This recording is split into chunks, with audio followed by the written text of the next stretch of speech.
সুতরাং আমরা চাই এই বাংলাদেশে যেমন স্কুল কলেজের ছাত্রের সাথে বৈষম্য মানা হয় নাই, আমরা পরিষ্কার ভাষায় বলতে চাই এই দেশের সংখ্যাগরিষ্ঠ মুসলমানের সাথে কোনো বৈষম্য এই দেশে মানা হবে না ইনশাআল্লাহ। সংখ্যাগরিষ্ঠ মুসলমানের তাহজিব তামাদ্দুন পরিপন্থী, তাহজিব পরিপন্থী, আকীদা পরিপন্থী, ঈমান পরিপন্থী, ইসলাম পরিপন্থী, কোরআন পরিপন্থী, হাদিস পরিপন্থী কোন আইন, কোন নীতি, কোন শিক্ষা সিলেবাস এই দেশে আর চলতে দেওয়া হবে না ইনশাআল্লাহ। আমি দুইটা কথা বলে শেষ করবো। এক নম্বর শুনেন, আপনারা জানেন ফ্যাসিস্ট আওয়ামী লীগ সরকার, এই পরাজিত পলাতক আওয়ামী লীগ সবচেয়ে মারাত্মক যে ক্ষতি আমাদের দেশে করে গিয়েছে।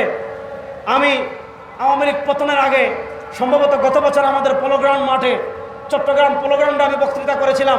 সেখানে আমি বলেছিলাম যে ফ্যাসিস্ট আওয়ামী লীগ এই 15 বছরে আমাদের তাহজিব তামাদ্দুনের বিরুদ্ধে যত কাজ করে গিয়েছে, যতটা ধ্বংস করে গিয়েছে, আফগানিস্তানে আমেরিকা 20 বছর যুদ্ধ করে অতটা করতে পারে নাই।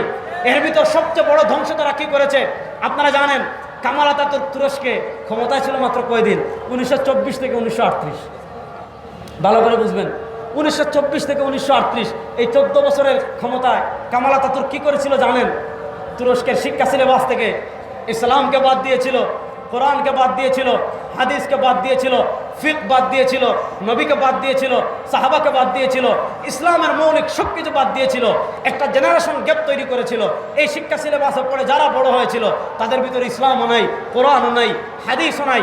সুতরাং ফ্যাসিস্ট আওয়ামী লীগ আধিপত্যবাদী ভারতের রড টাকা খেয়ে এদেশের তাহজিব তামাদ্দুন, কোরআন সুন্নাহ হাদিস বিরোধী যে শিক্ষা সিলেবাস 2021 প্রণয়ন করেছে, এই দেশে পরাজিত ফ্যাসিস্টদের সেই শিক্ষা সিলেবাস আর আমরা দেখতে চাই না। সেই ফ্যাসিস্ট আওয়ামী লীগের শিক্ষা সিলেবাস এই দেশে বাতিল করতে হবে। আপনারা জানেন তারা নানা শব্দ দিয়ে, নানা শব্দের মার পেচে আমাদের সমাজে তারা LGBTQ, তারা সমকামিতাকে ডিকৃত যৌনাচারকে আমাদের দেশে স্টাবলিশ করতে চাচ্ছে।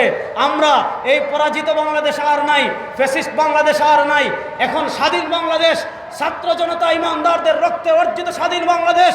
এই দেশে যারা ট্রান্সজেন্ডার বা LGBTQ কে প্রতিষ্ঠা করতে চাইবে, সময় এসেছে দরে দরে সবাইকে ট্রান্সজেন্ডার বানিয়ে দেওয়া হবে ইনশাআল্লাহ। আমরা ওই দিন শিক্ষামন্ত্রী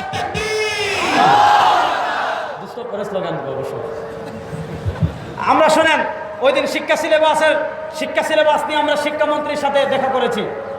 আমরা 500 পৃষ্ঠার গবেষণাপত্র দিয়ে এসেছি যে ফ্যাসিস্ট আওয়ামী লীগ 2011 সালে শিক্ষা সিলেবাসে যে পরিবর্তন করেছে, বিকৃতি করেছে, কি লিখেতে জানেন? আমাদের বাংলাদেশ নাকি একসময় ভারতের অঙ্গরাজ্য ছিল। এগুলো আমাদের পাঠ্য বইয়ে আছে।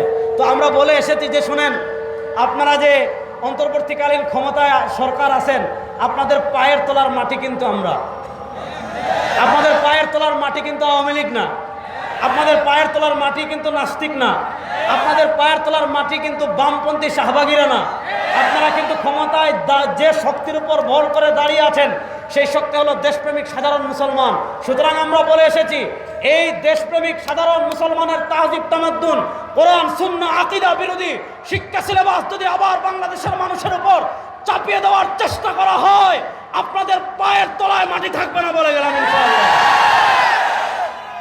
সুতরাং আমাদের শিক্ষা সিলেবাসে, আপনি আমাদের শিক্ষা সিলেবাসে মহাত্মা গান্ধীর জীবনী পড়াবেন, শেখ মুজিবের জীবনী পড়াবেন, অমুকের জীবনী পড়াবেন, আর আমাদের শিক্ষা সিলেবাসে পৃথিবীর শ্রেষ্ঠ মানুষ সরওয়ারে দু আলমের জীবনী থাকবে না, আবু বকরের জীবনী থাকবে না, ওমরের জীবনী থাকবে না, উসমানের জীবনী থাকবে না, আলীর জীবনী থাকবে না। ওই শিক্ষা সিলেবাস আর এই দেশে চলতে দেওয়া হবে না ইনশাআল্লাহ। সুতরাং যারা যেই জায়গায় আছেন এই শিক্ষা সিলেবাসের বিরুদ্ধে আওয়াজ উঠাবেন। কমসে কম 2012 শিক্ষা সিলেবাসে ফিরে যাবেন, অথবা তার আগে যাবেন। 2021 সালে যে শিক্ষা সিলেবাস হয়েছে এটা আর চলতে দেওয়া হবে না। আগামী কিছুদিন পরে নতুন বই আসবে, আমরা পর্যালোচনা করছি। যদি দেখি পরিবর্তন না হয়েছে, বাংলাদেশে এমন আগুন জ্বালিয়ে দেওয়া হবে বঙ্গোপসাগরের পানি দিয়েও নিভাতে পারবেন না ইনশাআল্লাহ। হবে। আল্লাহ সবাইকে ভালো রাখুক, সুস্থ রাখুক। ইন আসাবতু ফামিনাল্লাহ ওয়া ইন আখতাতু ফামিন্নি ওয়া মিনাশ শাইতান। সুবহানাকাল্লাহুম্মা ওয়া বিহামদিকা আশহাদু আল্লা ইলাহা ইল্লা আনতা আস্তাগফিরুকা।